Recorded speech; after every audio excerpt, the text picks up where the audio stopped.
Hello, fellow food lovers. Today I will be making battered oyster mushrooms. You will need half a pound of oyster mushrooms fresh and salt. For the batter, you'll need 1 cup of white flour, half a cup of cornstarch, 1.5 teaspoons baking powder, a quarter teaspoon salt, and 1 cup of water. You may need an additional quarter cup more. Okay, so we'll have some oyster mushrooms here. They're fresh oyster mushrooms. So you need about half a pound worth of mushrooms for this recipe. So they grow in clumps, oyster mushrooms, so you need to kind of separate them with a knife.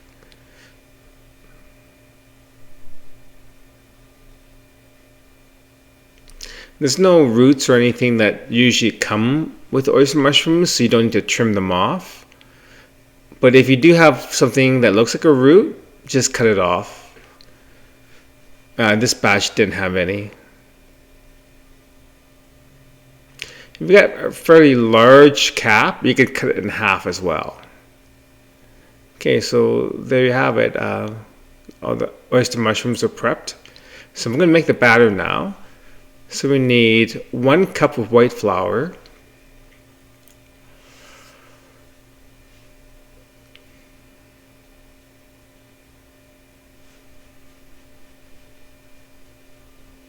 and then we're going to use half a cup of cornstarch.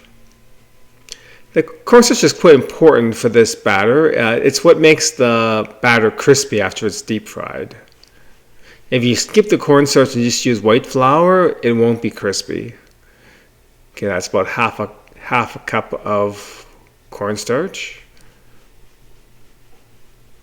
So we're going to add 1.5 teaspoons of baking powder.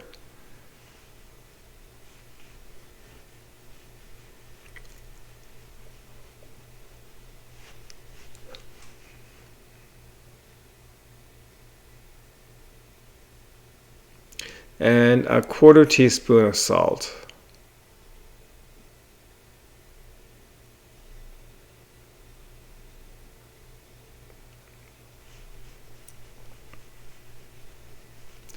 So we're going to add 1 cup of water to that. So you might need more water. It depends on the humidity and the condition of the flour that you have. So what you're looking at is you want to start adding just enough water to make a paste. And then from there, just add a little bit more water at a time until you have a really thick batter. You don't want a thin batter, so that's a paste.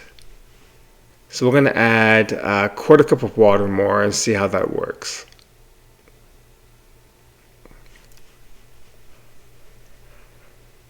So you mix the water in thoroughly, and so you should have a thick batter. If it's a thin batter, the problem with that is that it won't stick to the mushrooms properly. It'll fall off the mushroom, and it won't be pleasant at all. You'll have to start over.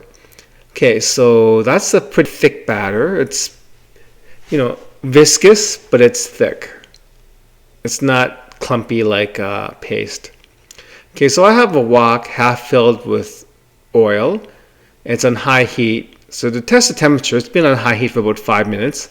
I take a wooden chopstick, I dip it into the oil, and if the chopstick bubbles like that, then the temperature is hot enough to deep fry with. Okay, so there's the oyster mushrooms. We're going to dip it in the batter, make sure both sides are dipped, and then we're going to drop it into the oil. So you might, depending on how big the pieces are, you might have room in the wok for 4 or 5 pieces, maybe 3 pieces if they're quite large. If you got a bunch of small pieces, you could put more, but they shouldn't be really close to each other. That's where the problem happens. If you're too close, they'll stick to each other, and then they can't be pried apart. So right now it looks like 5 pieces is good enough.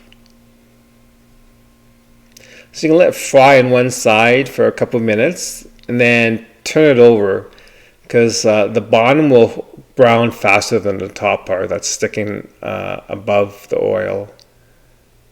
And then you're going to separate them, break them apart so that they're separate. As you can see, the bottom that flipped up is a little darker than the part that was facing upwards initially. So you want to fry that other side for about 3-4 minutes, and then you can take it out.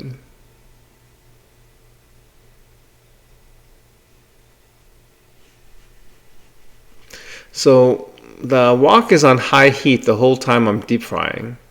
Okay, so I have a plate with a couple of paper towels on it, and I'm going to use that to set the mushrooms on so that they can, so the oil can be absorbed into the paper towels, any excess oil. And then the little bits that are in the wok, I'll filter it out as well. Okay, so I'm going to do a second batch of oyster mushrooms. So with half a pound of mushrooms, you might have to do 3 batches, or maybe even 4 batches. And this go around, I did this all in 3 batches. Okay, so the second batch is done. I flipped it over and browned both sides. I'm taking it out now. And I'll just repeat that with the third batch of oyster mushrooms. Okay, so it's all done now. So I'm going to transfer it over to the serving plate. As you can tell, when they're battered, they actually look like battered oysters. Maybe that's why they're called oyster mushrooms, because when they're without batter, they don't look like oysters, but when they're battered, they do look like oysters. Okay, so that's how you're going to serve it. Just like that, battered mushrooms. And I'm going to take a pinch of salt and sprinkle it over the top. And that's how it will be served.